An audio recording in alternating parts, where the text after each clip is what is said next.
So hello everyone. तो आज हम एटॉमिक स्ट्रक्चर का लेक्चर नंबर 3 लेते हैं। इस लेक्चर में अब हम बात करेंगे concept of atomic number and mass number की।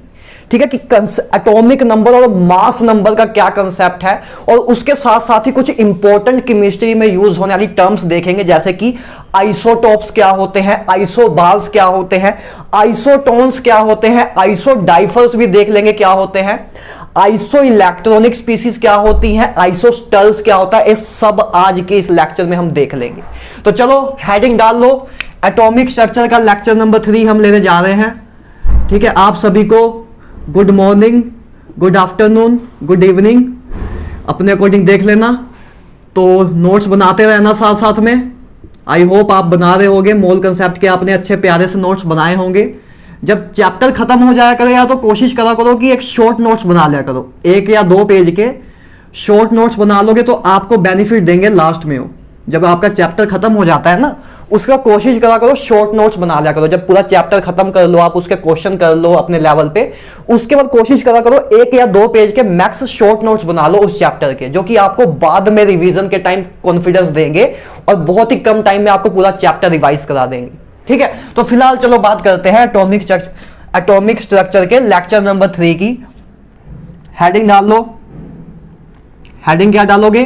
Concept of atomic number, concept of atomic number and mass number, concept of atomic number and mass number, बात करते हैं इन दोनों की। अच्छा, सबसे पहले बात करते हैं हम एटॉमिक नंबर की, कि एटॉमिक नंबर क्या होता है, इसको समझते हैं, फिर मास नंबर को समझते हैं। देखो, अभी तक हम क्या क्या कर चुके हैं? हमने इलेक्ट्रॉन की डिस्कवरी देख चुके हैं, प्रोटॉन की डिस्कवरी देख चुके हैं, न्यूट्रॉन की भी डिस्कवरी देख चुके हैं, जे थॉमसन का मॉडल देख चुके हैं, रदरफोर्ड का मॉडल देख चुके हैं। अब हम बोहर्स मॉडल में जाने से पहले आगे एक मॉडल और हम करेंगे, जो कि सबसे इंपॉर्टेंट पार्ट है आपके इस चैप्टर का। तो बोहर्स मॉडल पे जाने से पहले हम उसके कुछ कंसेप्ट अपने अच्छे कर लें, उसके बाद हम जाते हैं बोहर्स मॉडल। ठीक है, तो इसमें सबसे पहले हम बात करेंगे एटॉमिक नंबर की, कि एटॉमिक नंबर क्या होता है। देखो, हेडिंग डालो, एटॉमिक नंबर। एटॉमिक नंबर, पहली बात तो ये याद रखेंगे हम कि एटॉमिक नंबर को हम डोनेट करते हैं। Atomic number is represented by capital Z. Atomic number को जेड से हम रिप्रेजेंट करते हैं। आज से आप याद रखेंगे कि एटॉमिक नंबर को जेड से रिप्रेजेंट करते हैं। ठीक बात है। अच्छा, एटॉमिक नंबर होता क्या है, इसके बारे में बात करते हैं। एटॉमिक नंबर देखो क्या होता है। Atomic number is equal to number of protons present in a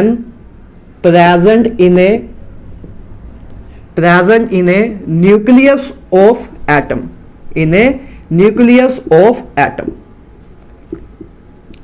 इसको बोलते हैं आपका एटॉमिक नंबर।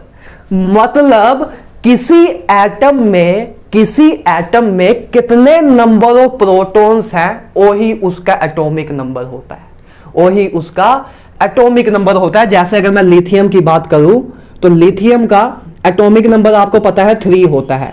लिथियम का एटॉमिक नंबर 3 क्यों है?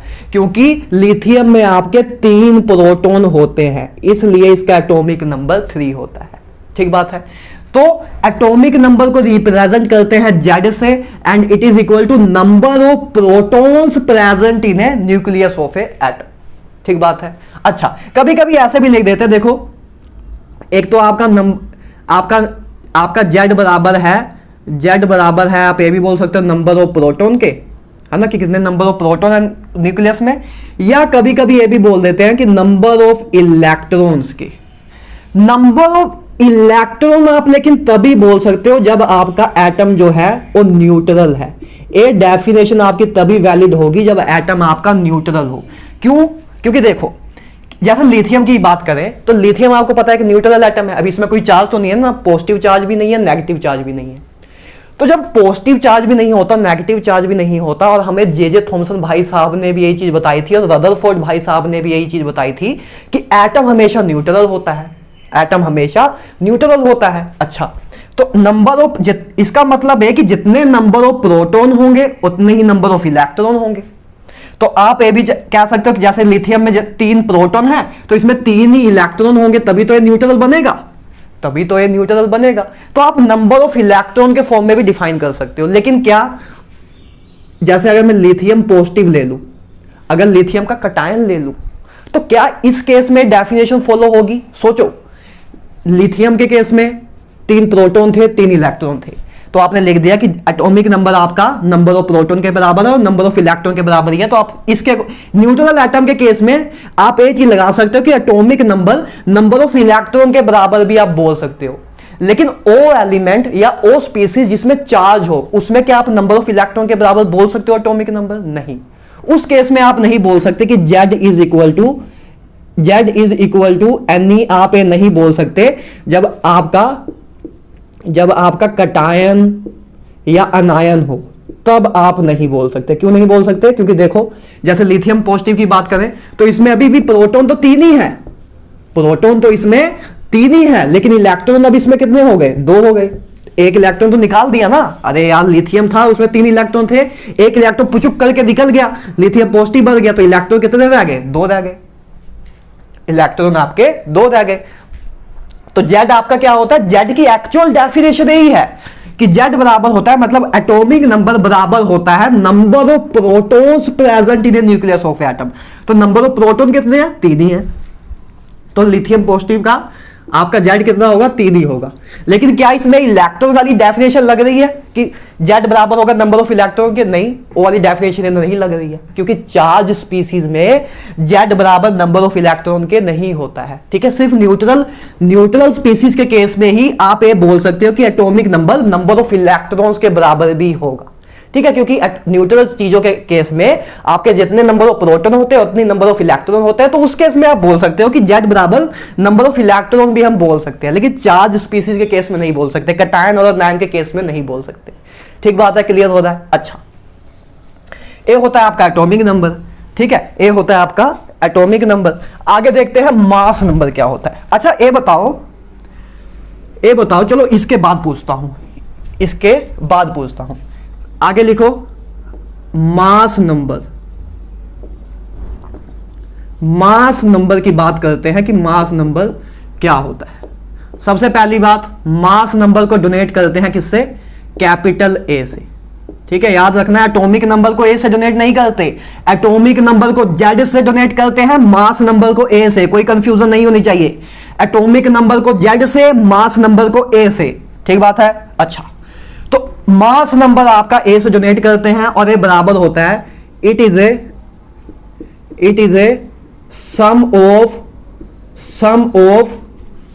प्रोटॉन्स एंड न्यूट्रॉन्स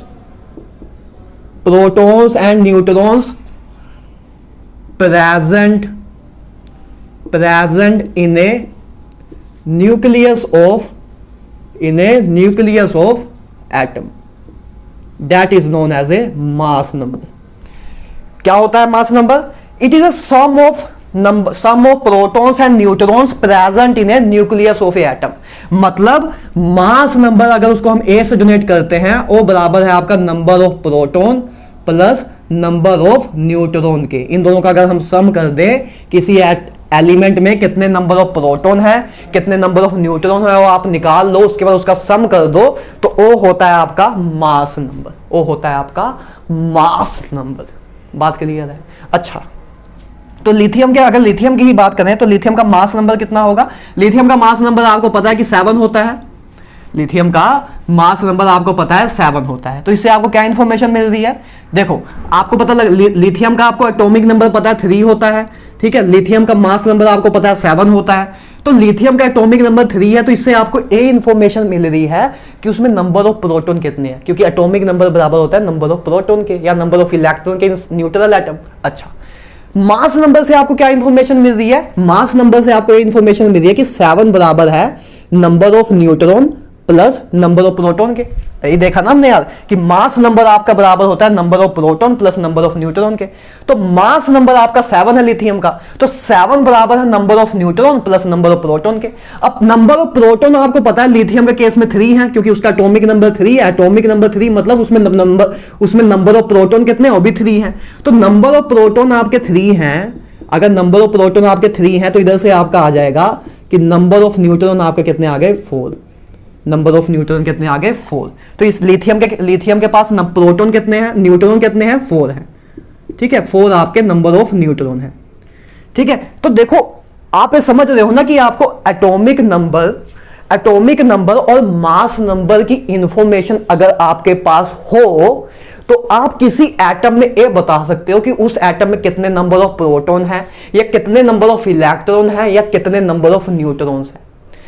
आपको एटॉमिक नंबर और मास नंबर का कंसेप्ट क्या बताता है, ये आपको ये बता देता है कि एटम में कितने नंबर ऑफ प्रोटॉन है, या कितने नंबर ऑफ इलेक्ट्रॉन है, या कितने नंबर ऑफ न्यूट्रॉन है। जैसे कि अभी हमने लिथियम के केस में देखा कि हमें लिथियम का एटॉमिक नंबर पता है 3 है, उसका मास नंबर पता है 7 है। तो एटॉमिक नंबर बराबर होता है नंबर ऑफ प्रोटॉन के। तो हमें पता लग गया कि लिथियम में 3 प्रोटॉन है। अच्छा, उसके बाद हमें पता है मास नंबर बराबर होता है number of neutron plus number of proton के, तो बराबर 7 का लिखा। तो इधर से नंबर ऑफ न्यूट्रॉन आ गए 4, नंबर ऑफ न्यूट्रॉन आ गए 4। तो इससे आपको पता लग गया कि लिथियम में 3 प्रोटॉन है, 3 इलेक्ट्रॉन है और 4 आपके न्यूट्रॉन है। तो एटॉमिक नंबर और मास नंबर की इंफॉर्मेशन से आपको किसी भी एलिमेंट का या किसी भी एटम में ये पता लग जाता है कि कितने उसमें इलेक्ट्रॉन है, प्रोटॉन है या न्यूट्रॉन है।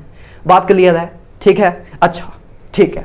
अच्छा ये बताओ मास नंबर की यूनिट क्या है? इसकी मास नंबर की यूनिट आपके अकॉर्डिंग क्या होगी? क्या किलोग्राम होगी? केजी क्या इसकी यूनिट होगी? बोलो भाई। नहीं, केजी कैसे इसकी यूनिट होगी? अरे नंबर है ना जस्ट। काफी लोग एक बहुत पहले क्वेश्चन पूछा हुआ है, पता नहीं किस कंपटीशन एग्जाम में, नीट में पूछा है या किसी कॉमन एंट्रेंस एग्जाम में पूछा हुआ है, इसमें भी चीजें गलत कर देते हैं। क्या मास नंबर की यूनिट केजी होगी? अरे यार मास होना एक नंबर है। मास नंबर क्या होता है? Number of proton plus number of electron number of neutron के बराबर। तो इसकी क्या कोई यूनिट है? It is a no unit. इसकी कोई यूनिट नहीं है, ये तो जस्ट एक नंबर है। जैसे 7 की मैं बोलूं, क्या कोई 7 की कोई यूनिट होती है? It is just a number. Mass number है ना, कि मास नहीं है, जस्ट एक मास का नंबर है। मास नंबर आपको नंबर ऑफ प्रोटॉन और नंबर ऑफ इलेक्ट्रॉन की जस्ट एक गिनती बताता है। तो गिनती की, काउंटिंग की तो कोई यूनिट नहीं होती ना। तो mass number has no unit. बात क्लियर है? ठीक है, तो ये आपका होता है यार एटॉमिक नंबर और मास नंबर। बात क्लियर है? अच्छा, इरेज कर दिया जाए। बोलो भाई, इरेज कर दिया जाए? कर दे। इधर एक छोटी सी ऊपर चीज और लिख देता हूं, फिर इसको इरेज करते हैं। ठीक है, अब हमने एटॉमिक नंबर और मास नंबर के बारे में हमें पता लग गया कि एटॉमिक नंबर हमें बता देता है नंबर ऑफ प्रोटॉन कितने हैं, और आपका मास नंबर आपको बता देता है कि उसमें प्रोटॉन, मास नंबर होता है आपका प्रोटॉन और न्यूट्रॉन का सम। तो इधर से आपको ये बोल सकते हो ना आप कि नंबर ऑफ न्यूट्रॉन, या पे चलो इधर ही लिख देता हूं। तो इधर से आप ये बोल सकते हो क्या कि नंबर ऑफ न्यूट्रॉन्स बराबर होता है, नंबर ऑफ न्यूट्रॉन्स बराबर होता है a माइनस जेड के। क्या आप ये बोल सकते हो? देखो दिख रहा है आपको, चमक रहा है दिमाग में। अगर मैं मास नंबर को एटॉमिक नंबर से माइनस कर दूं तो आपको नंबर ऑफ न्यूट्रॉन मिल जाएंगे। सिंपल सी बात है। मास नंबर आपका होता है number of proton plus number of neutron, और आपका एटॉमिक नंबर होता है नंबर ऑफ प्रोटॉन के बराबर। एटॉमिक नंबर बराबर होता है नंबर ऑफ प्रोटॉन के बराबर। तो a में से माइनस जेड करोगे तो प्रोटॉन से प्रोटॉन कट जाएगा, नंबर ऑफ प्रोटॉन, तो नंबर ऑफ न्यूट्रॉन बचेंगे। तो नंबर ऑफ न्यूट्रॉन्स बराबर होता है a माइनस जेड के। ठीक है, आपको दिख भी रहा है, अभी हमने निकाला भी था वैसे कि ठीक है, a आपका मास नंबर से अगर माइनस कर देंगे आपका एटॉमिक नंबर, तो आपको नंबर ऑफ न्यूट्रॉन मिल जाते हैं। ठीक है, अच्छा एक और बात करें रिप्रेजेंटेशन की। अब आपको एटॉमिक नंबर और मास नंबर पता लग गया है, ठीक है, इसकी इंफॉर्मेशन आपके पास है। तो रिप्रेजेंटेशन ऑफ एलिमेंट की बात करें, रिप्रेजेंटेशन ऑफ एलिमेंट की अगर हम बात करें कि किसी एलिमेंट को रिप्रेजेंट कैसे कर सकते हैं, क्या स्टैंडर्ड तरीका है किसी एलिमेंट को रिप्रेजेंट करने का। देखो एलिमेंट को रिप्रेजेंट कुछ इस तरीके से किया जाता है। लेट्स से एक्स मान लेते हैं कि उस एलिमेंट का सिंबल है। क्या है? उस एलिमेंट का सिंबल है। एक्स मान लेते हैं अभी उस एलिमेंट का सिंबल है। तो हम क्या करते हैं, इधर आपका जेड लिखते हैं, इधर आपका ए लिखते हैं। मतलब इधर आपका एटॉमिक नंबर लिखते हैं, इधर आपका मास नंबर लिखते हैं। ऐसे हम किसी एलिमेंट को रिप्रेजेंट करते हैं, ऐसे हम किसी एलिमेंट को रिप्रेजेंट करते हैं। जैसे एग्जांपल के तौर पे जैसे लिथियम की बात करें तो लिथियम का आपको सिंबल पता है, ये होता है Li, ये लिथियम का सिंबल होता है। तो इसको रिप्रेजेंट कैसे करेंगे? लिथियम पहले हमने लिखा, सबसे पहले उसका सिंबल लिखा, नीचे उसका एटॉमिक नंबर लिख देंगे, ऊपर उसका मास नंबर लिख देंगे। ए है रिप्रेजेंटेशन ऑफ लिथियम, ठीक है, ए है आपकी रिप्रेजेंटेशन ऑफ लिथियम। इसी तरह आप चाहो तो ऑक्सीजन का लिख सकते हो, ठीक है। ऑक्सीजन का आपको एटॉमिक नंबर पता है 8 होता है, ठीक है। मास नंबर आपको पता है 16 होता है ना, मास नंबर आपका 16 होता है अगर हम जनरल ऑक्सीजन की बात करें, ठीक है। तो ऐसे आप इसकी ए हो गई ऑक्सीजन की रिप्रेजेंटेशन। ऐसे आप हर एक एलिमेंट की रिप्रेजेंटेशन करते हो, स्टैंडर्ड वे है किसी एलिमेंट को रिप्रेजेंट करने का, ठीक बात है। ऐसे हम रिप्रेजेंट करते हैं किसी एलिमेंट की, पहले उसका सिंबल लिखते हैं, नीचे उसका एटॉमिक नंबर, ऊपर उसका मास नंबर हम लिख देते हैं। क्लियर है? तो ये है यार आपका एटॉमिक नंबर, मास नंबर और रिप्रेजेंटेशन का कंसेप्ट। आगे बात करते हैं, क्वेश्चन देखते हैं, फिर हम चलते हैं आइसोटॉप्स, आइसोबार, इन सब चीजों पे करें। चलो एक क्वेश्चन देखो, क्वेश्चन करो, ट्राई एक लिखना शुरू करो। एन एलिमेंट लिखो, लिखो, बैठो ना, रेस्ट ना करो, मुझे देखो ना कि मैं कैसे इरेज कर रहा हूं, अच्छा कर रहा हूं कि नहीं। लिखो an element with mass number 81, लिखो यार। An element with mass number 81 contains, लिखो, contains 31.7% more neutrons than the proton। लिखो, फिर से लिखें, लिखो an element with mass number 81 contains 31.7% more neutrons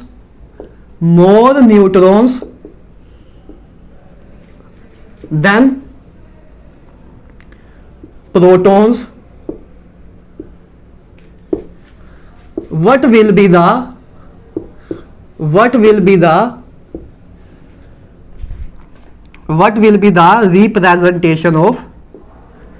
representation of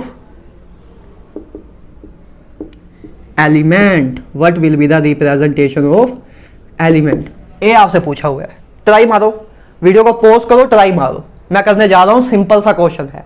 देखो क्वेश्चन क्या बोल रहा है, क्वेश्चन क्या बोल रहा है कि एलिमेंट है जिसका मास नंबर 81 है, मास नंबर 81 दिया है, मतलब ए की वैल्यू आपको 81 दी हुई है, ए दिया हुआ है, मास नंबर की वैल्यू 81 दी है, और मास नंबर आपका बराबर होता है number of neutron plus number of proton के। अच्छा, ए आपको दिया हुआ है, वो बोल रहा है कि उस इस एलिमेंट में 31.7% मोर न्यूट्रॉन है देन प्रोटॉन्स। अच्छा, लेट्स से मान लेते हैं कि नंबर ऑफ प्रोटॉन आपके पास x है, x हमने मान लिया कि मान लो x आपके पास नंबर ऑफ प्रोटॉन्स है, ठीक बात है, मान सकते हैं ना कुछ भी यार, क्योंकि आपको बोल रहे हैं 31.7% न्यूट्रॉन ज्यादा है प्रोटॉन से। तो अगर हम प्रोटॉन को मान लें कि प्रोटॉन आपके पास नंबर ऑफ प्रोटॉन मान लेते हैं x है, ठीक बात है। अच्छा, नंबर ऑफ प्रोटॉन आपके पास x है लेट्स से, तो नंबर ऑफ न्यूट्रॉन कितने होंगे? नंबर ऑफ न्यूट्रॉन बोल रहा है कि 31.7% ज्यादा है एज कंपेयर टू प्रोटॉन। तो नंबर ऑफ न्यूट्रॉन आपके पास कितने होंगे? नंबर ऑफ न्यूट्रॉन आपका बराबर होगा x प्लस 31.7% ऑफ x, यही होगा।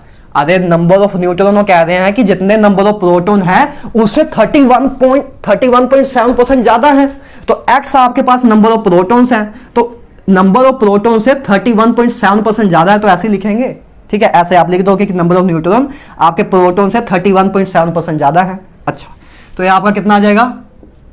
ये आपका आ जाएगा 1.317 x, ठीक है। तो नंबर ऑफ आपके पास न्यूट्रॉन आ गए, नंबर ऑफ प्रोटॉन इतने हैं, ठीक है, नंबर ऑफ न्यूट्रॉन आपके पास इतने आ गए।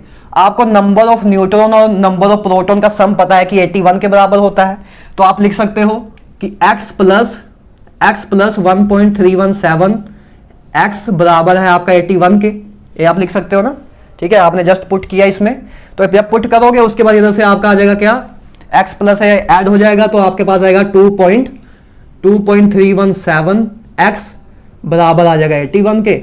इधर से आप x निकाल लोगे तो x आपका आएगा 81 डिवाइड बाय 2.317 के। तो इसको सॉल्व कर लेते हैं। 81 डिवाइड बाय 23 इंटू 10, तो 23 तो 3.4, ठीक है। तो लगभग 3 तो इधर से आपका लगभग 35 के करीब आ रहा है, ठीक है। 34.9 के करीब आ रहा है। 3.49, तो उसका मल्टीप्लाई 10 से करेंगे तो 34.9 आ रहा है। तो लगभग 35 के करीब आ रहा है आपकी x की वैल्यू। तो x की वैल्यू है ये आपके पास 35, मतलब नंबर ऑफ प्रोटॉन आपको पता लगे कितने हैं, नंबर ऑफ प्रोटॉन आपको पता लग गया कितने हैं, 35 है। अब आपसे रिप्रेजेंटेशन पूछी हुई है। रिप्रेजेंटेशन ऑफ एलिमेंट क्या होती है, x सिंबल उसका, इधर आपका एटॉमिक नंबर, इधर आपका मास नंबर, ऐसी होती है। अब आपका x आया नंबर ऑफ प्रोटॉन, और नंबर ऑफ प्रोटॉन ही आपका बराबर होता है एटॉमिक नंबर के, वही बराबर होता है z के, नंबर ऑफ प्रोटॉन बराबर होता है एटॉमिक नंबर के। तो z आपने x निकाले 35 और x ही आपका z के बराबर है, तो z की वैल्यू कितनी आई, मतलब नंबर एटॉमिक नंबर कितना आया 35। और 35 एटॉमिक नंबर किसका होता है, हालांकि मैं आपको नेक्स्ट 1-2 लेक्चर के बाद आपको नेक्स्ट चैप्टर में पूरा पीरियोडिक टेबल आपको याद करा दूंगा। पीरियोडिक टेबल आपको पूरा आपको मेमोरी में याद हो जाएगा बिना कुछ एफर्ट लगाए। अभी के लिए लेकिन आपको मैं भी पता हो कि एटॉमिक नंबर 35 किसका होता है, ब्रोमीन का होता है। ब्रोमीन का एटॉमिक नंबर 35 होता है, ठीक है। तो रिप्रेजेंटेशन बस आप करोगे कि ब्रोमीन है, इसका एटॉमिक नंबर आपका 35 है और मास नंबर आपको दिया ही था कि 81 है, मास नंबर आपका 81 है। तो ये आपकी रिप्रेजेंटेशन हो गई इस एलिमेंट की, ठीक है। तो बस सिंपल सा क्वेश्चन था, आपने प्रोटॉन को मान लिया x, तो नंबर ऑफ न्यूट्रॉन 31.7% ज्यादा है बोला था, तो उधर से आपने नंबर ऑफ न्यूट्रॉन निकाल लिए, इतने आए। Number of proton plus number of neutron आपका बराबर था एटॉमिक आपका मास नंबर के, तो आपने लिखा उधर से x निकाला, और x ही आपका नंबर ऑफ प्रोटॉन के बराबर है, मतलब आपके पास एटॉमिक नंबर की वैल्यू आ गई। तो रिप्रेजेंटेशन क्या होता है, एटॉमिक नंबर पता हो, एटॉमिक नंबर पता हो, मास नंबर पता हो, तो हम रिप्रेजेंटेशन कर सकते हैं एलिमेंट की। मास नंबर पता था, हमने एटॉमिक नंबर निकाल लिया, तो ऐसे रिप्रेजेंटेशन हो गई एलिमेंट की, ठीक है। तो that's all about this question, ठीक है। ये अपना क्वेश्चन था, बहुत इजी क्वेश्चन था, कुछ ज्यादा खास नहीं था, आपको क्लियर भी हो गया होगा, है ना। आगे चलते हैं, चलो अब लिखो, हेडिंग डालो, बात करते हैं आइसोटोप्स की। अब अलग अलग चीजों की बात करते हैं जो कि आपकी केमिस्ट्री में कहीं ना कहीं किसी ना किसी लेवल पे आते ही रहते हैं, ठीक है। इससे क्वेश्चन आ ही जाते हैं हर बार, ठीक है। Isoelectronic species, isotopes, isobar, इन सबसे क्वेश्चन तो आते ही रहते हैं, ठीक है। और 3 के मार्क्स वाले क्वेश्चन होते हैं, देखते हैं। चलो लिखो, हेडिंग डालो। सबसे पहले लिखते हैं आइसोटोप्स, देखते हैं कि आइसोटोप कौन सी प्रजाति होती है, इसको समझते हैं।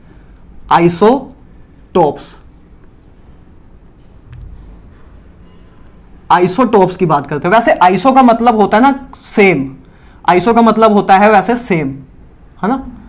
आइसो का मतलब वैसे होता है सेम, ठीक है।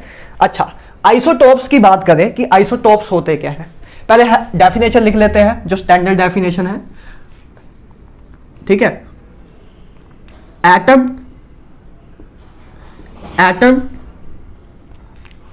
Atoms of same element, atoms of same elements, atom of same element having same atomic number but different mass number is called isotopes,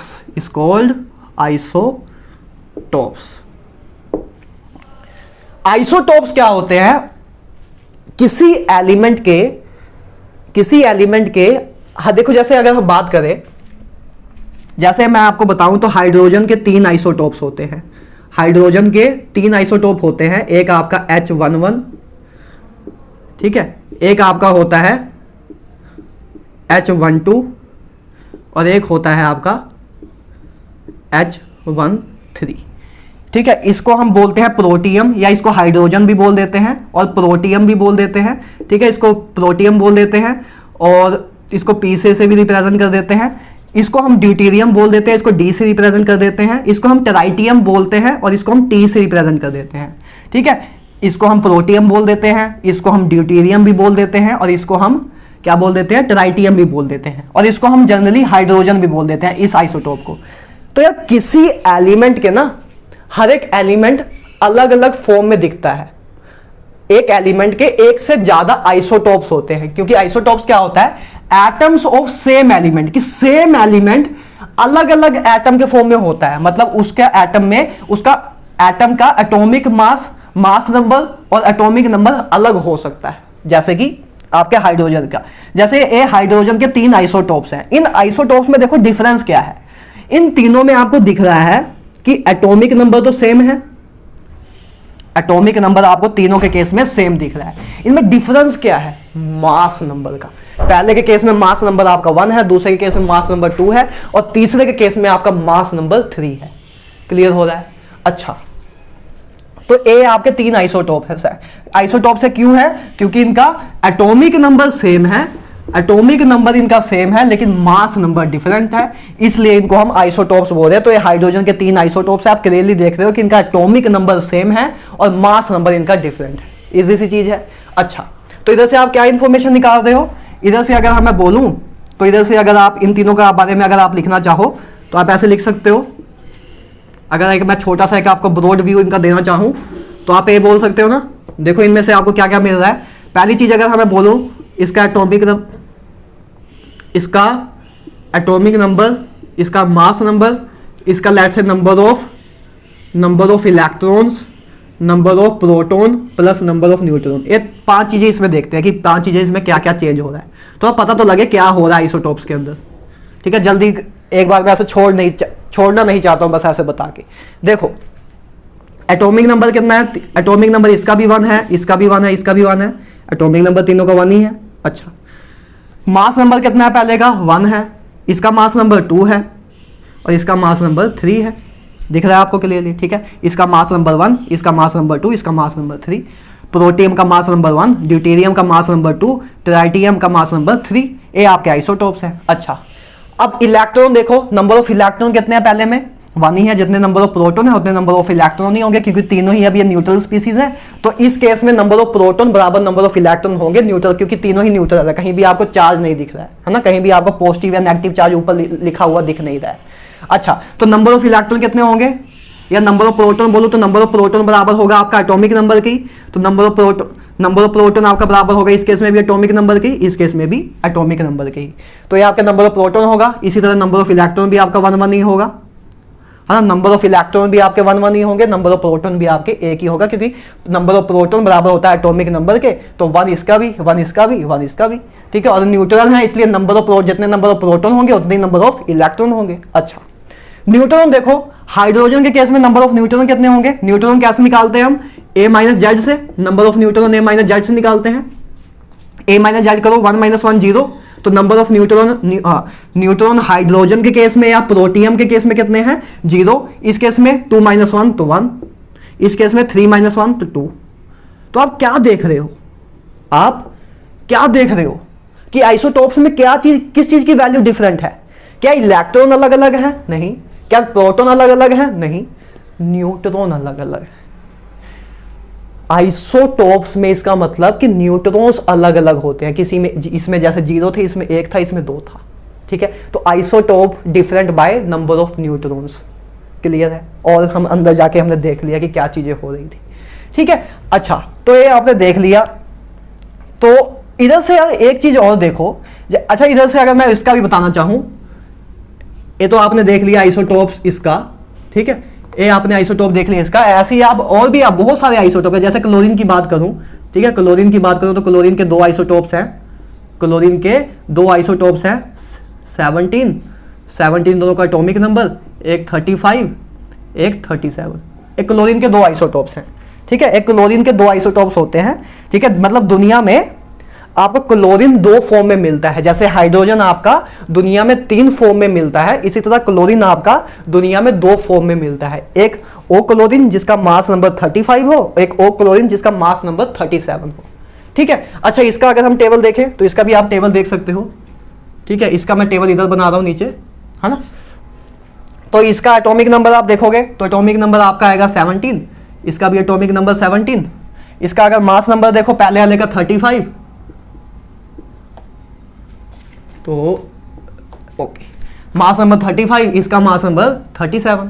ठीक है, नंबर ऑफ इलेक्ट्रॉन बराबर होगा नंबर ऑफ प्रोटॉन की, तो 17 17 17 17, है ना। जितना का एटॉमिक नंबर उतने नंबर ऑफ प्रोटॉन होंगे, और जितने नंबर ऑफ प्रोटॉन होंगे उतने नंबर ऑफ इलेक्ट्रॉन होंगे, क्योंकि अभी न्यूट्रल स्पीसीज ही है, कोई चार्ज नहीं है इन पे।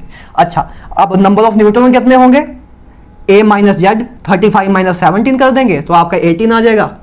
इधर से 37 माइनस 17 करेंगे तो 20 आ जाएगा। तो नंबर ऑफ न्यूट्रॉन पहले के केस में आपके 18 थे और दूसरे के केस में 20 थे। तो आप क्लियरली अभी भी देख रहे हो कि आइसोटोप्स में वैरी क्या कर रहा है, नंबर ऑफ न्यूट्रॉन्स वैरी करते हैं। ठीक बात है, तो आपको क्लियरली पता लग रहा है कि आइसोटोप में क्या चीजें सेम रहती हैं, क्या चीजें वैरी कर रही हैं। क्लियर है। अच्छा, इसमें एक चीज और आप समझने को समझ सकते हो। देखो क्या होता है ना, किसी एलिमेंट की जो केमिकल प्रॉपर्टी होती हैं, कि chemical properties in the sense कि वो किसी चीज से रिएक्ट कैसे कर रहा है ना। कोई किसी चीज से रिएक्ट कैसे कर रहा है, एसिड के साथ कैसे रिएक्शन दे रहा है, बेस के साथ कैसे रिएक्शन दे रहा है। मतलब किसी एलिमेंट की जो केमिकल प्रॉपर्टी होती हैं वो मेनली डिपेंड होती हैं इलेक्ट्रॉन्स पे। किस पे, इलेक्ट्रॉन्स पे, कि इलेक्ट्रॉनिक ट्रांजिशन कैसे हो रही है, इलेक्ट्रॉन्स की ट्रांसफॉर्मेशन कैसे हो रही है। हम केमिकल बॉन्डिंग देखेंगे तो उधर हम देखेंगे कि इलेक्ट्रॉन की ट्रांसफॉर्मेशन 2-3 तरीके से होती है। उधर हम देखेंगे शेयरिंग ऑफ इलेक्ट्रॉन होती है, ट्रांसफरिंग ऑफ इलेक्ट्रॉन होती है। तो उधर ये सब तो हम उधर देखेंगे। फिलहाल की बात अभी के लिए अब मैं ये बता रहा हूं कि किसी एलिमेंट की जो केमिकल प्रॉपर्टीज होती हैं वो डिपेंड करती हैं मेनली किस पे, नंबर ऑफ इलेक्ट्रॉन्स पे। किस पे, नंबर ऑफ इलेक्ट्रॉन्स पे। तो अब इस केस में देखो आइसोटॉप्स में आपको क्लियरली दिख रहा है कि नंबर ऑफ इलेक्ट्रॉन सेम रह रहे हैं, नंबर ऑफ इलेक्ट्रॉन तो सेम रह रहे हैं। मतलब इसमें और इसमें तीनों में नंबर ऑफ इलेक्ट्रॉन सेम है, और इसी तरह इन दोनों में भी नंबर ऑफ इलेक्ट्रॉन सेम है। और मैंने आपको बताया कि केमिकल प्रॉपर्टी किसी एलिमेंट की डिपेंड करती है नंबर ऑफ इलेक्ट्रॉन्स पे मेनली। तो इधर से आपको एक कंक्लूजन मिल रहा है कि आइसोटॉप्स की केमिकल प्रॉपर्टीज ऑलमोस्ट सिमिलर होती हैं। क्या होती हैं, ऑलमोस्ट सिमिलर होती हैं। समझ रहे हो, क्योंकि केमिकल प्रॉपर्टीज किसी एलिमेंट की डिपेंड करती हैं मेनली कितने नंबर ऑफ इलेक्ट्रॉन्स हैं, कितने नंबर ऑफ इलेक्ट्रॉन्स हैं। अब आपको क्लियरली दिख रहा है कि आइसोटॉप्स के केस में नंबर ऑफ इलेक्ट्रॉन्स सेम रह रहे हैं। इसका मतलब इन तीनों की केमिकल प्रॉपर्टीज या इन दोनों की केमिकल प्रॉपर्टीज आपस में लगभग सेम होती हैं। तो इधर से चाहो तो आप एक चीज लिख सकते हो, कहां लिखूं, ऊपर लिख देते हैं। ठीक है, ऊपर लिख देते हैं। इधर से फिर आपको एक कंक्लूजन मिला, मैं इधर लिख देता ना ऐसे करके, कि ऊपर ही लिख देते हैं। चलो या तो आपने लिख ही लिया होगा। ठीक है, इधर से आपको एक कंक्लूजन मिला कि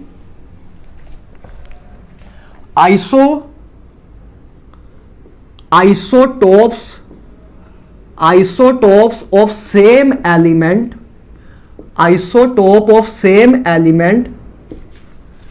have almost same chemical properties। Almost same, exactly same नहीं, ऑलमोस्ट सेम बोल रहा हूं। ठीक है, यानी कि एग्जैक्टली सेम है, ऑलमोस्ट सेम है, ऑलमोस्ट सेम केमिकल प्रॉपर्टीज, ये आप बोल सकते हो। क्योंकि केमिकल प्रॉपर्टीज मेनली डिपेंड करती है नंबर ऑफ इलेक्ट्रॉन्स पे। और आइसोटॉप्स के केस में आपको दिख रहा है कि तीनों आइसोटॉप्स में नंबर ऑफ इलेक्ट्रॉन सेम रह रहे हैं, या इसके केस में दोनों आइसोटॉप्स में नंबर ऑफ इलेक्ट्रॉन सेम रह रहे हैं। इसका इनकी केमिकल प्रॉपर्टीज ऑलमोस्ट सेम होती हैं। ठीक है, तो मैं लिखा है कि isotope of same element have almost same chemical properties. बात क्लियर है। तो ये सारी यार बहुत बात थी आइसोटॉप्स के बारे में। That's all about isotopes. ठीक है, आइसोटॉप्स क्या होते हैं, एलिमेंट जिनका एटॉमिक नंबर सेम हो, मतलब एटॉमिक नंबर सेम हो, मास नंबर डिफरेंट हो, उनको आइसोटॉप्स बोलते हैं, क्योंकि हर एक एलिमेंट एक से ज्यादा फॉर्म में आपका नेचर में एग्जिस्ट करता है। इसलिए हाइड्रोजन के जैसे हाइड्रोजन आपको दुनिया में 3 फॉर्म में मिलता है, एक प्रोटियम, एक ड्यूटेरियम, एक ट्राइटियम। इसी तरह क्लोरीन भी आपका 2 फॉर्म में मिलता है। ऐसे भी और भी एलिमेंट है, जैसे ऑक्सीजन आपका 2 फॉर्म में मिलता है, ठीक है। ऐसे अलग अलग तरह के आपके एलिमेंट हैं, जैसे कार्बन भी आपका 2 फॉर्म में मिलता है, कार्बन 4 फॉर्म में, कार्बन 2-3 फॉर्म में मिलता है, ठीक है। ऐसे आपका अलग अलग आइसोटॉप्स हैं, इनकी आपको इंफॉर्मेशन होनी चाहिए, ठीक है। ये मैंने आपको बता दिया, बस आपको इतना बताओ कि आइसोटॉप्स होते क्या हैं। उधर आपको खुद ही देंगे और ऑप्शन देंगे, पूछेंगे इनमें से बताओ कौन सा आइसोटॉप्स है, तो आपको उसे पता हो चाहिए कि आइसोटॉप्स क्या है। फिर आप देखोगे बस उधर की उसका आइसोटॉप्स होते हैं जिसका एटॉमिक नंबर सेम होता है, मास नंबर डिफरेंट होता है, तो आप वो ऑप्शन देख लोगे जहां दोनों में मास नंबर डिफरेंट है, एटॉमिक नंबर सेम है, तो उन पर आप टिक लगा दोगे कि यही आइसोटॉप्स है, ठीक है। तो ये होते हैं आपके आइसोटॉप्स। आगे बात करते हैं आइसोबार्स के बारे में। आइसोबार्स के बारे में देखते हैं, हेडिंग डालो आइसोबार्स क्या होते हैं उसको देखते हैं। अच्छा, आइसोबार्स लिखो, एलिमेंट्स लिखो, atoms of different elements, atoms of different elements. चलो मैं ही लिखता हूं, आप तो मुझे सुनते रहोगे नहीं तो ऐसे आइसोबार्स लिखते हैं, आइसोबार्स। अच्छा, atoms of different elements, different elements. देखो जस्ट उल्टा है आइसोटॉप्स का। आइसोटॉप में क्या होता था, आइसोटॉप्स में आपका एटॉमिक नंबर सेम होता था, मास नंबर डिफरेंट होता था। आइसोबार में जस्ट उसका उल्टा होता है कि इसमें मास नंबर सेम होता है, एटॉमिक नंबर डिफरेंट होता है, जस्ट उसका उल्टा। आइसोटॉप में आपका एटॉमिक नंबर सेम होता था, मास नंबर डिफरेंट होता था। आइसोबार में आपका मास नंबर सेम होता है, एटॉमिक नंबर डिफरेंट होता है, ठीक है। तो लिखते हैं atoms of different element having same mass number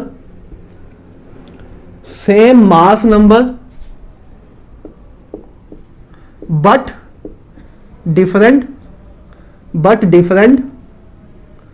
atomic number is known as a isobars, जैसे एग्जांपल के तौर पे अगर मैं लिखूं, एग्जांपल लिख सकते हैं,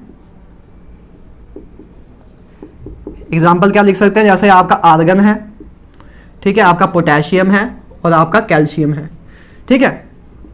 आर्गन का आपको एटॉमिक नंबर पता है 18 होता है, पोटेशियम का 19, कैल्शियम का 20। इतना तो आई थिंक पता होगा आपको, नहीं पता तो पहले 20 तक के एटॉमिक नंबर तो एटलीस्ट याद रखो।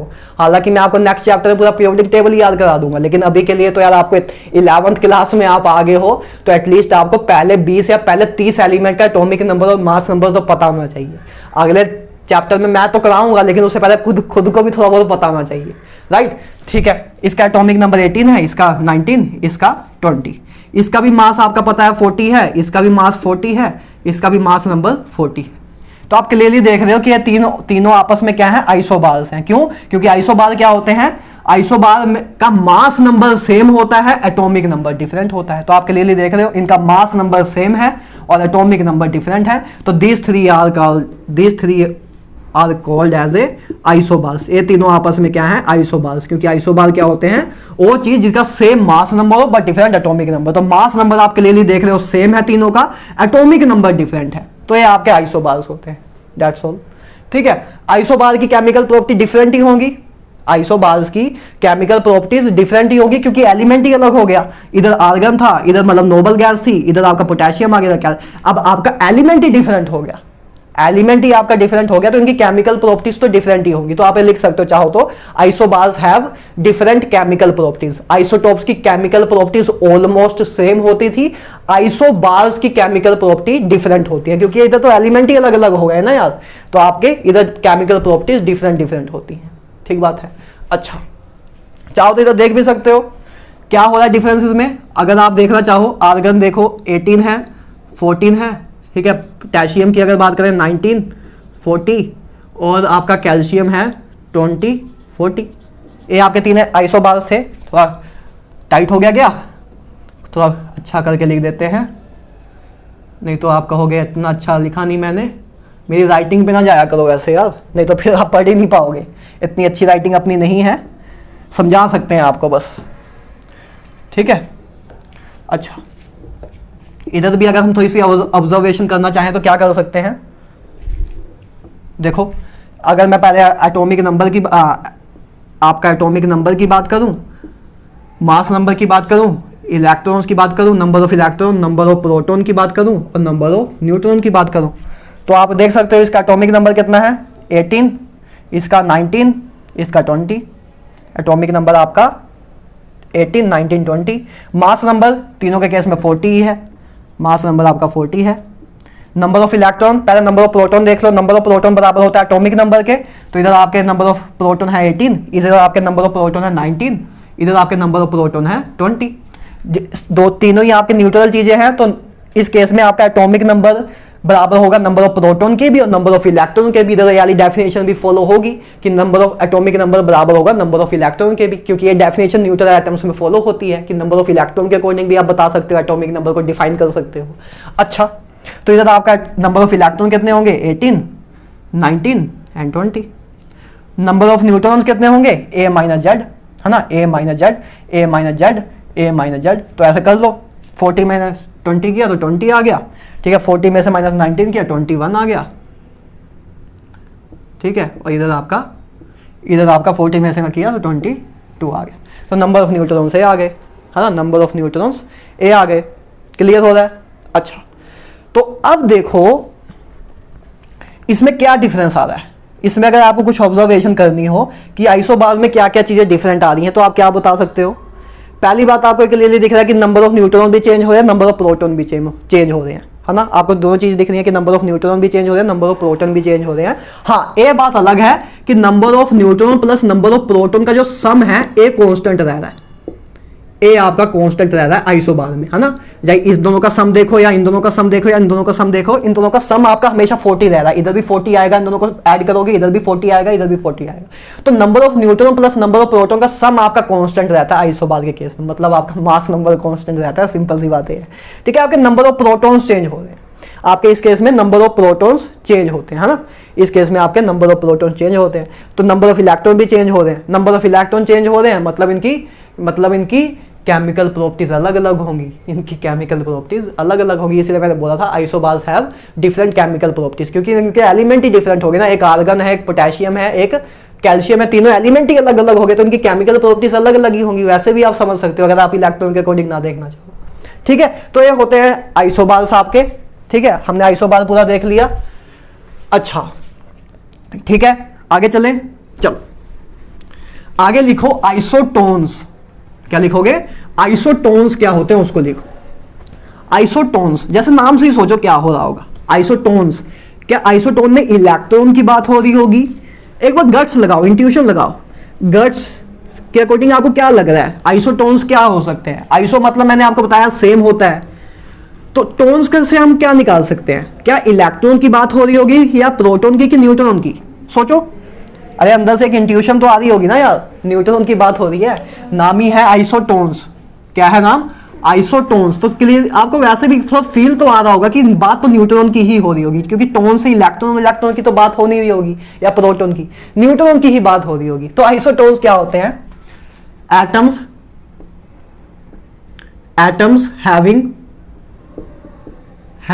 having same number of neutrons.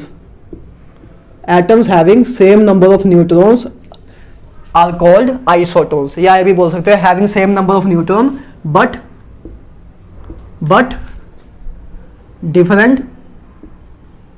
different mass number. चाहो तो आप इतना भी याद रख सकते हो, इतने में भी काम हो जाएगा, ठीक है। बट डिफरेंट मास नंबर, लेकिन मैं थोड़ा एक्सटेंड करके लिख दे रहा हूं, ठीक हो। एग्जांपल से देखते हैं, एग्जांपल से समझ आ जाएगा। जैसे कार्बन, ठीक है, कार्बन बोलो 6 14 एंड लेट्स से ऑक्सीजन 8 16। इन दोनों में देखो नंबर ऑफ न्यूट्रॉन निकाल के देखो। नंबर ऑफ न्यूट्रॉन कैसे निकलेगा? a माइनस जेड, है ना। a माइनस जेड करेंगे तो 14 माइनस 6 करोगे, तो इसमें नंबर ऑफ न्यूट्रॉन कितने हैं? 14 माइनस 6 करोगे तो आपका 8 आ जाएगा। 14 माइनस 6 करके इधर से नंबर ऑफ न्यूट्रॉन कितने आए? 16 माइनस 8, तो इधर से आपके नंबर ऑफ न्यूट्रॉन आ गए 8। ए माइनस जेड करेंगे नंबर ऑफ न्यूट्रॉन आ जाएंगे। तो आप दोनों के केस में देख रहे हो कि नंबर ऑफ न्यूट्रॉन कितने आ रहे हैं, 8 ही आ रहे हैं, नंबर ऑफ न्यूट्रॉन 8 आ रहे हैं। लेकिन इन दोनों का मास नंबर डिफरेंट है, मास नंबर इनका डिफरेंट है, लेकिन नंबर ऑफ न्यूट्रॉन सेम आ रहे हैं। तो आइसोटोन्स क्या होते हैं, वो स्पीसीज जिनमें नंबर ऑफ न्यूट्रॉन सेम हो उनको हम आइसोटोन्स बोल देते हैं। जैसे कि ये दो आपके आइसोटोन्स है, क्योंकि इन दोनों में नंबर ऑफ न्यूट्रॉन 8 ही है, मतलब नंबर ऑफ न्यूट्रॉन सेम है, इसलिए इनको हम आइसोटोन्स बोल सकते हैं। ठीक है, तो आइसोटोन्स क्या होते हैं, atoms having same number of neutron but different mass number. इनका मास नंबर डिफरेंट है, लेकिन जब इनमें हमने नंबर ऑफ न्यूट्रॉन्स देखे तो दोनों में सेम ही थे, तो इन दोनों को हम आइसोटोन्स बोल सकते हैं। क्या बोल सकते हैं, आइसोटोन्स बोल सकते हैं। क्लियर है, आइसोटोन्स क्या होते हैं, बस आप चेक कर लेना कि नंबर ऑफ न्यूट्रॉन अगर सेम आ गए तो आइसोटोन्स होते हैं। जैसे कि इसमें हमने देखा number of neutron A minus Z निकाल के देख लिया, तो नंबर ऑफ न्यूट्रॉन आपके सेम आ रहे थे, इसलिए इन दोनों को हमने आइसोटोन्स बोल दिया। क्लियर है, सिंपल सी बात है। अच्छा, आगे बात करें, चलो ए हो गए आपके आइसोटोन्स। आगे बात करें आइसोडाइफर्स की, है ना, आगे बात करें आइसोडाइफर्स की। आइसोडाइफर्स क्या होते हैं, atoms having same n minus p value, atoms having same n minus p value is known as a isodiphers।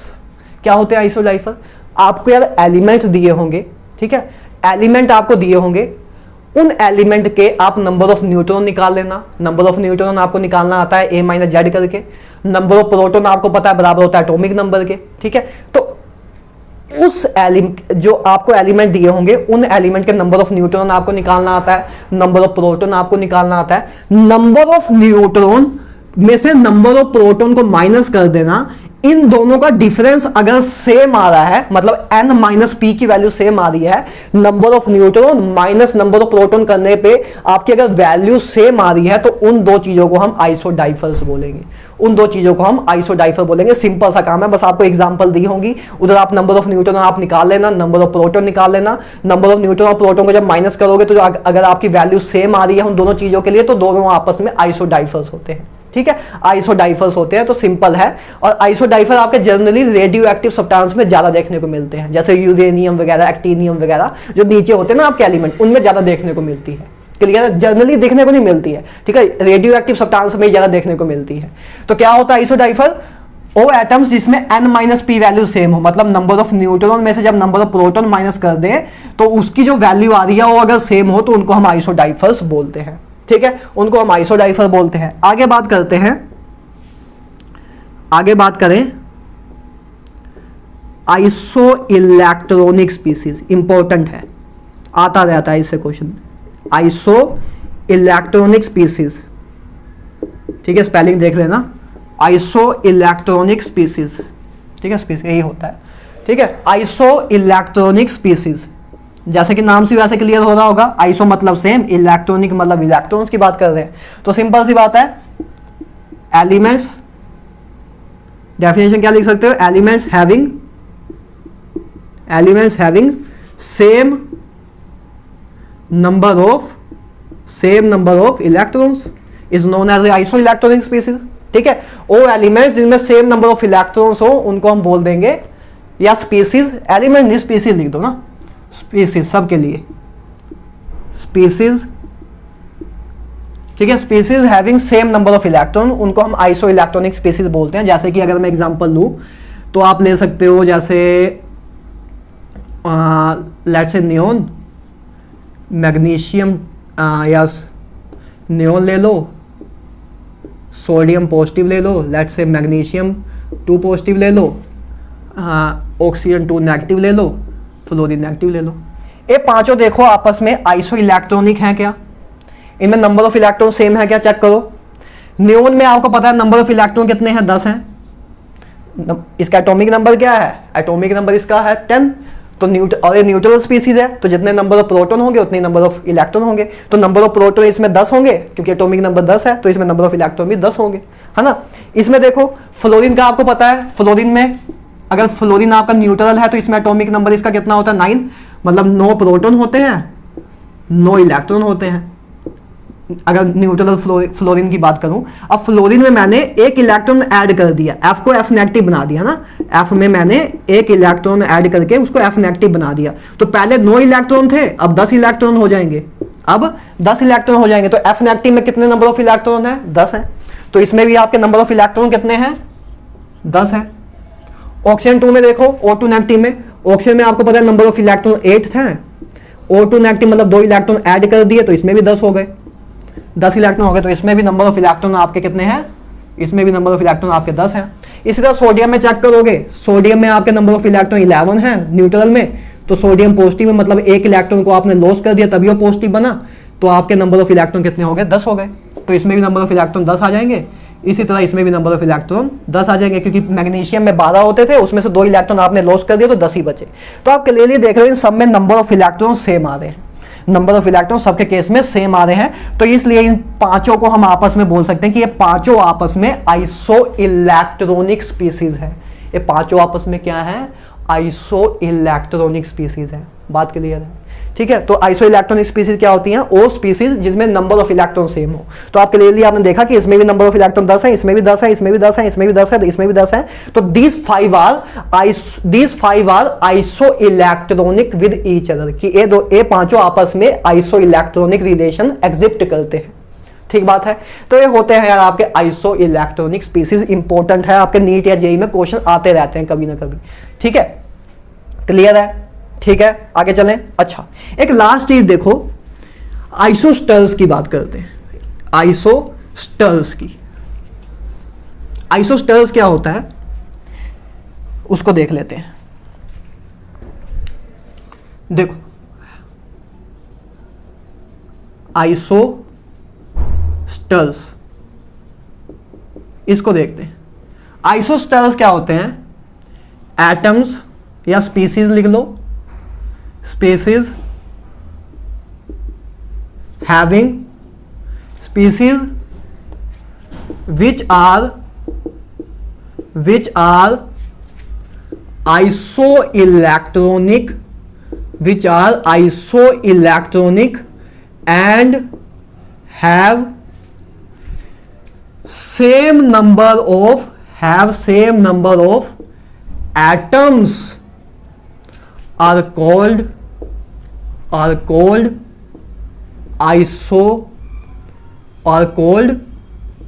आइसोस्टर्स। इनको बोलते हैं आइसोस्टर्स। आइसोस्टर्स देखो क्या होते हैं? आइसोस्टर्स वो स्पीसीज होती हैं जो कि पहली बात आइसो इलेक्ट्रॉनिक हो, मतलब उनमें नंबर ऑफ इलेक्ट्रॉन सेम हो, एट द सेम टाइम उनमें नंबर ऑफ एटम भी सेम हो। अभी समझ नहीं आ रहा होगा, एग्जांपल से समझ आएगा। देखो जैसे एग्जांपल के तौर पे अगर मैं लूं carbon monoxide and NO positive, ये तो मेरे पास है। ठीक है, इन दोनों में देखो, कार्बन मोनोऑक्साइड में अगर देखो तो नंबर ऑफ इलेक्ट्रॉन कितने हैं आप देख सकते हो क्लियरली। कार्बन मोनोऑक्साइड की बात करो तो कार्बन में आपके नंबर ऑफ इलेक्ट्रॉन है 6। ठीक है, ऑक्सीजन में है आपके 8, ऑक्सीजन में आपके हैं 8। तो टोटल नंबर ऑफ इलेक्ट्रॉन कितने हो गए? 14 इलेक्ट्रॉन हो गए। कार्बन में 6 इलेक्ट्रॉन है, ऑक्सीजन में 8, तो 6 + 8 14 इलेक्ट्रॉन हो गए कार्बन मोनोऑक्साइड में। अच्छा, 14 इलेक्ट्रॉन हो गए कार्बन मोनोऑक्साइड में।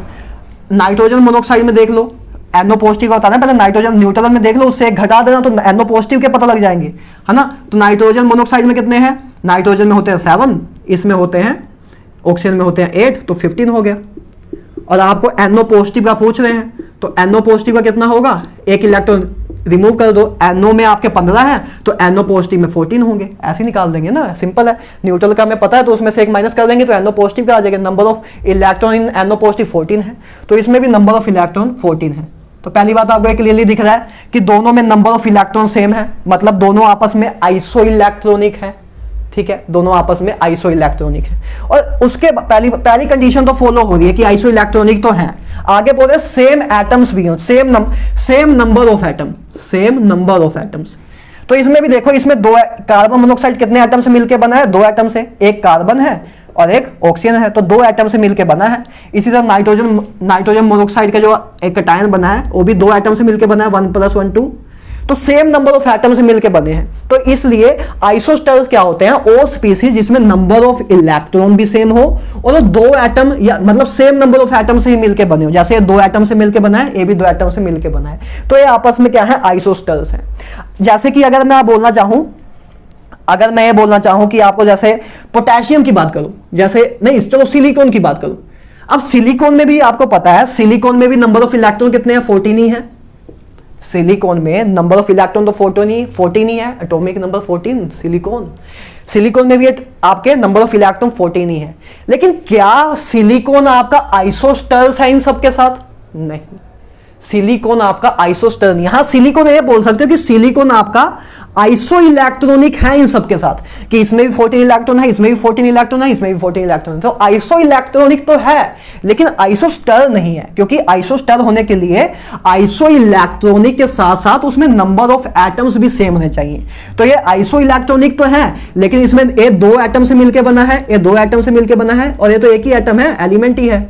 तो इसमें नंबर ऑफ एटम्स अलग अलग हो गए ना, नंबर ऑफ एटम भी सेम होने चाहिए। तो सिलिकॉन में नंबर ऑफ एटम एक ही है, एक ही एलिमेंट ही है, ये दो से मिलकर बना है, ये भी दो से मिलकर बना है। तो ये आपस में आइसोस्टर्स नहीं है, ये दो आपस में आइसोस्टर्स नहीं है। क्यों नहीं है? क्योंकि नंबर आइसो इलेक्ट्रॉनिक तो है लेकिन उनमें नंबर ऑफ एटम सेम नहीं है। इनमें नंबर ऑफ एटम दो दो है, इसमें नंबर ऑफ एटम एक ही है। तो क्लियर हो रहा है आइसो इलेक्ट्रॉनिक और आइसोस्टर में क्या डिफरेंस है।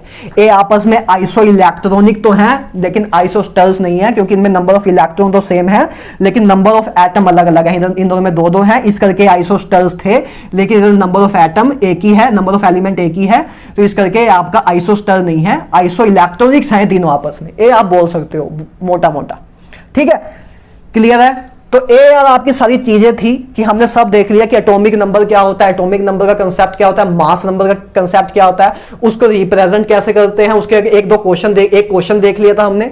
उसका isotopes, isobar, isotones, isodiaphers, isoelectronic species, isosteres है, हम सब कुछ देख चुके हैं। That's all about today lecture. आज हमें इतना ही करना था। मिलते हैं नेक्स्ट लेक्चर में, थोड़े अच्छे और कंसेप्ट करेंगे, photo electric effect, Maxwell theory, ये सब चीजें हम नेक्स्ट लेक्चर में करेंगे, ब्लैक बॉडी, ठीक है। और आज के लिए इतना ही रखते हैं, ठीक है, इतना आज के लिए बहुत है। और मैं बहुत हाई चांस है कि अगले लेक्चर में आपको डीपीपी मिलना शुरू हो जाएगी, और पहली डीपीपी आपकी लेंथी होगी, ठीक है, पहली डीपीपी, क्योंकि आपने बहुत रेस्ट कर लिया, 3 लेक्चर से आपको एक भी डीपीपी नहीं मिली है, क्योंकि कुछ ज्यादा कराने वाला था नहीं। 4th लेक्चर से मोस्ट प्रोबेबली आपको डीपीपी मिलेगी, और पहली डीपीपी में हो सकता है 15 क्वेश्चन हो, 20 हो, 25 हो, मुझे नहीं पता है, ठीक है। तो आज का इतना ही है, आज का लेक्चर इधर ही खत्म करते हैं, मिलते हैं नेक्स्ट लेक्चर में। आज के लिए इतना ही। नोट्स बनाते रहना, लगातार रिवीजन करते रहना, मोल कंसेप्ट के भी रिवीजन साथ साथ में करते रहना। हफ्ते में एक दिन रख लेना रिवीजन का, जिस दिन आपको जो आपने पीछे किया हुआ है उसको रिवाइज करने का एक दिन रख लेना, ठीक है। तो मिलते हैं चलो नेक्स्ट लेक्चर में। आज के लिए इतना ही। Have a nice day.